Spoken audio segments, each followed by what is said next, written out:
In the final hours of December 31st, 1999, as the world celebrated a new millennium, Russia faced a moment of uncertainty. President Boris Yeltsin appeared on national television and announced his resignation. He admitted failure, asked the Russian people for forgiveness, and handed power to a little-known figure, Vladimir Putin. Putin's sudden rise was extraordinary. Within 5 months, he went from a name unknown to most Russians to head of the FSB, then Prime Minister and acting president. He did not campaign through speeches or debates.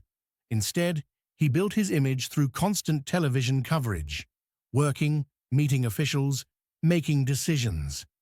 Russians saw a silent, disciplined leader at a time when the country was desperate for order.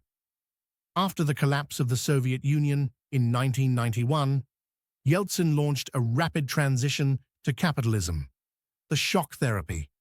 State factories were privatized overnight. Prices exploded. Inflation reached 2,500%. The government went bankrupt. Poverty spread dramatically. Organized crime flourished. Russia fell from a superpower to a nation in chaos. The country needed a leader who would restore stability, not another Yeltsin. And Putin fit that expectation perfectly. Born in 1952 in Leningrad, a city devastated by World War II, Putin grew up in poverty, in a communal apartment shared with other families. He experienced violence on the streets at a young age. A key lesson stayed with him from childhood. A cornered creature will fight fiercely to survive. This mindset would define his character. Judo later played a transformative role in his life, teaching discipline, strategy, and patience.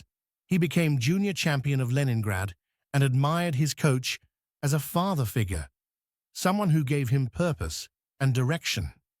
Fascinated by intelligence work, Putin studied law and was recruited by the KGB.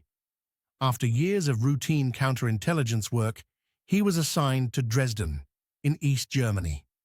There, in 1989, the Berlin Wall fell. Protesters stormed the KGB office.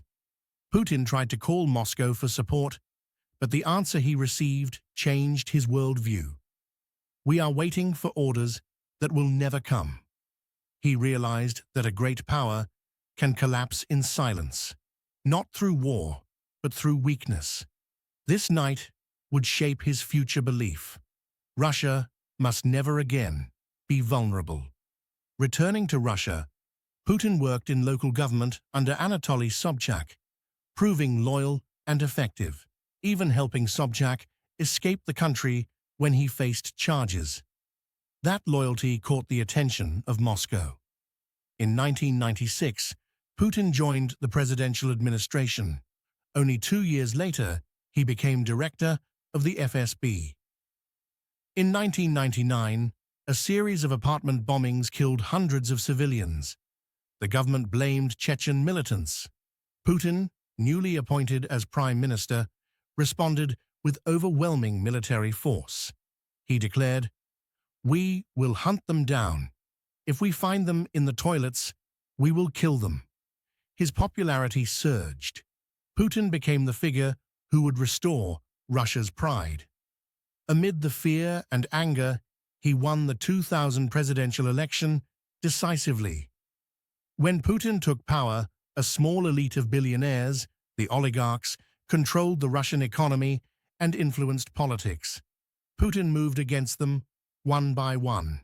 Assets seized, media empires taken over. Several fled Russia. Some later died under mysterious circumstances.